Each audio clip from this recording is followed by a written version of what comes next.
En fait, pour moi, le sionisme, c'est juste, la rémigration des juifs volontaires, hein, d'eux-mêmes, dans leur terre, natale, bien que cette terre autrefois n'ait pas eu la même politique puisqu'elle était sous occupation romaine, donc voilà. Il n'y avait pas d'islam à cette époque, faut dire la vérité. Donc il y avait que les juifs et puis les païens, donc les romains, les grecs, qui dominaient. Donc les juifs étaient sous domination païenne, et en même temps ils étaient assez libres. Et puis il y avait que des juifs partout, donc il y avait peut-être pas que eux, mais il y avait quand même pas mal de ça. Et donc à cette époque, ben, les Philistins, donc les ancêtres des Palestiniens, étaient contre les juifs. Mais à cette époque il y avait qu'eux, parce que les juifs étaient seulement voilà, des petits... Il y avait les pharisiens qui étaient puissants et tout, mais il y avait plein de juifs de différentes sortes, mais c'était grosso modo pas les mêmes enjeux, pas les mêmes problèmes. Et aujourd'hui, c'est vrai qu'on a...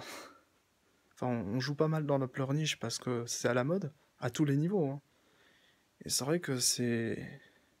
D'un côté, dire le sionisme et la Shoah, c'est associé, parce que la Shoah, c'est important de dire qu'il y a eu des massacres, mais comme tout massacre, d'ailleurs, c'est important de le citer.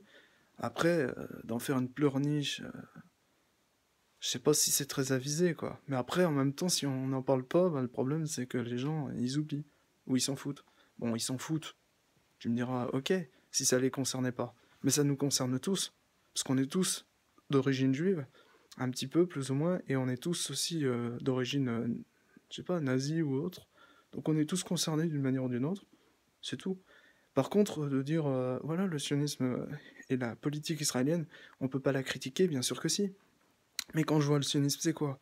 C'est des gens qu'on on te fait miroiter un rêve, on te dit oh, tu pourras retourner chez toi, et en fait, qu'est-ce qui t'arrive?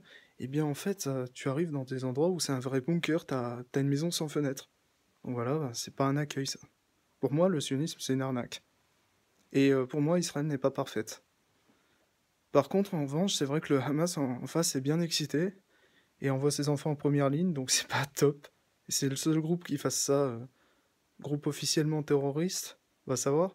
Toujours est-il qu'ils sont très excités et qu'ils envoient leurs enfants en première ligne. J'ai jamais vu ça chez les nazis, perso. Voilà.